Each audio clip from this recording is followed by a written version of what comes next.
Welcome back to the Family Wealth Series.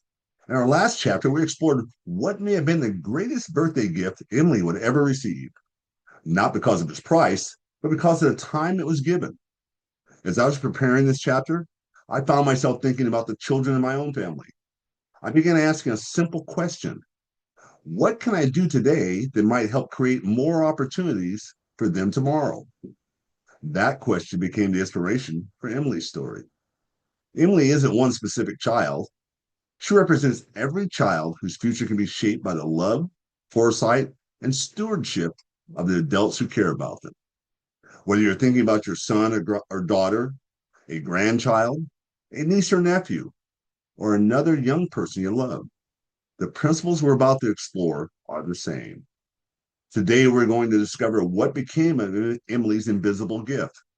We'll follow her journey from childhood to retirement and see how one thoughtful decision, made long before she could understand it, may have created opportunities throughout her entire life. This isn't just a story about life insurance, it's a story about stewardship, about thinking beyond today, about planting seeds whose shade we may never personally enjoy. So as you watch, I invite you to think about the children and grandchildren in your own life. What invisible gifts are you creating for them today? Let's begin. When a child arrives, their life is entirely unwritten.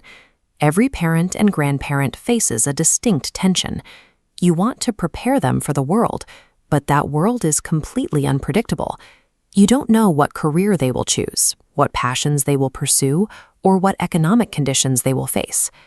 Because we lack a crystal ball, the goal of financial planning isn't predicting their life. The goal is preparing for it.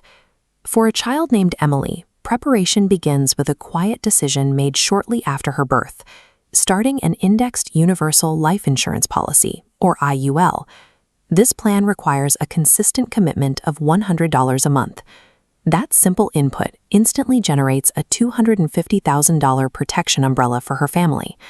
This specific financial tool is effective because it leverages a simple mathematical reality: starting early.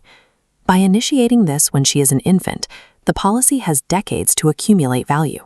That $100 monthly contribution is the act of giving a child the gift of compounding time. As Emily progresses through childhood, taking her first steps, starting school, and eventually graduating, she lives completely unaware of the financial plan running in the background.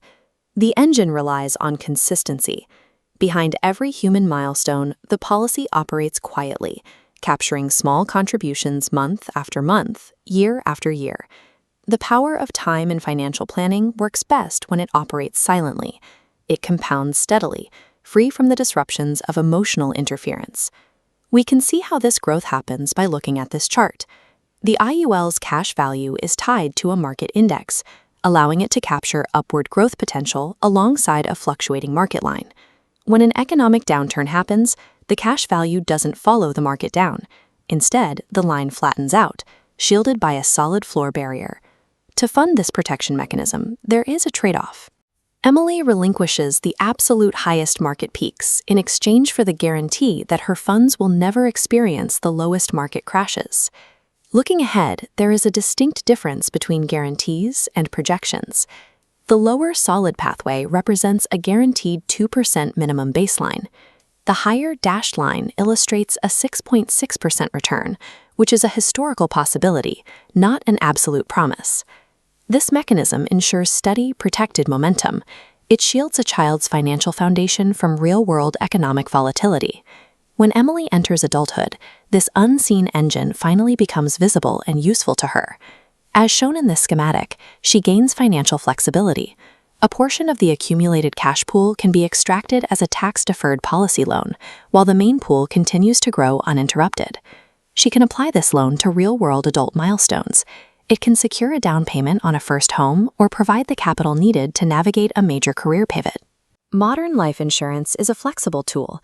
It adapts to fund the expansion of a living life.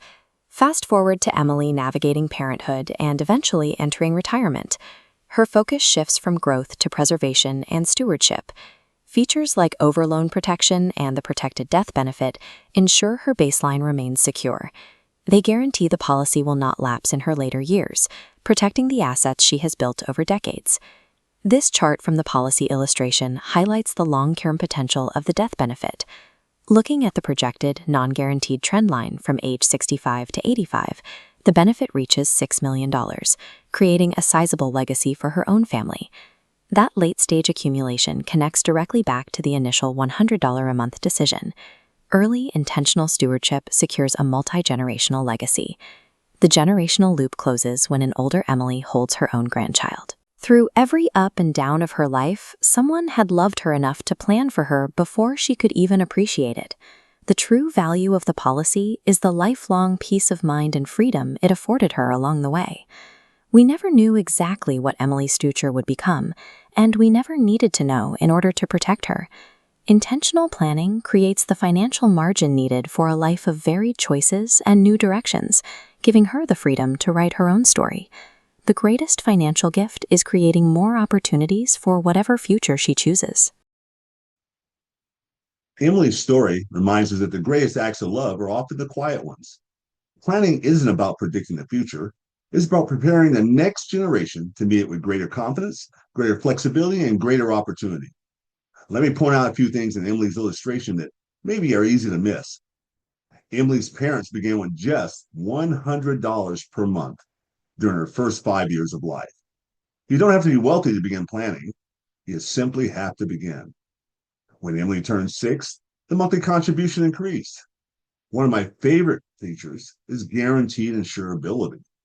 Many juvenile policies include options that may allow additional coverage to be purchased later without new medical underwriting, subject to the policy's terms and conditions. Many people also overlook living benefits. Depending on the policy, they may provide access to a portion of the death benefit if certain qualifying chronic, critical, or forbid terminal illnesses occur. Emily's illustration also shows the potential to build cash value over time. One of the things I love about this strategy is the flexibility it can provide. By the time Emily reaches college age or adulthood, her policy may have accumulated significant cash value. And if designed and funded appropriately, she may be able to access that cash value through policy loans, which can generally be received income tax-free under current tax law. Unlike a 529 college savings plan, those funds aren't limited to qualified educational expenses. They could potentially be used for college, a first home, starting a business, a wedding, emergencies, or other important life opportunities. The key is that the family, and not the government, decides how the money is used. I call this the $1 million baby strategy. And not because becoming a millionaire is guaranteed, but because it demonstrates the extraordinary power of time. In Emily's illustration, if the policy affirms as illustrated, she reaches millionaire status at approximately age 51. Now, think about that for a moment. At age 51, Emily didn't become a millionaire because someone handed her $1 million. She became a millionaire because her parents gave time decades to do what only time can do. Illustrations are not guarantees, but the principle never changes. The earlier we begin, the longer time can work. The greatest gift isn't the numbers. The greatest gift is creating options long before they're ever needed. That's Emily's invisible gift. And it may be one of the greatest gifts anyone can ever give a child. As I reflect on Emily's stories, I'm reminded of why I created this chapter. Like many of you, I began thinking about the children in my own family and asking a simple question: what can I do today that might create more opportunities for them tomorrow? Whether it's a child, a grandchild, a niece, a nephew, or someone else you love, the principle is the same. The most important lesson from Emily's story isn't about a financial product, it's about beginning. Because time is the one asset we can never replace. Every year we wait is one less year for growth, one less year for protection, one less year for opportunity. The good news is this: today is the earliest day that's still available to you. So, if this chapter encourages you, I hope you'll subscribe and join me for the next chapter of the Family Wealth series. And if someone came to mind while you were watching today, a child, a grandchild, or a young family, please consider sharing this episode with them. Sometimes one conversation today can create opportunities that last for generations. If you'd like to explore how these principles might apply to your own family, I'd be honored to meet you for a complimentary family wealth review. There's no obligation and there's never any charge for my services. It's simply an opportunity to explore ideas that may help your family build generational wealth and protect your multi generational legacy. Thank you for joining me for another chapter of the Family Wealth series. Our mission is simple: helping families build generational wealth and protect multi generational legacies. I'm Frank Lomas. Remember, one birthday, one decision, one lifetime opportunity, and I'll see you in the next chapter.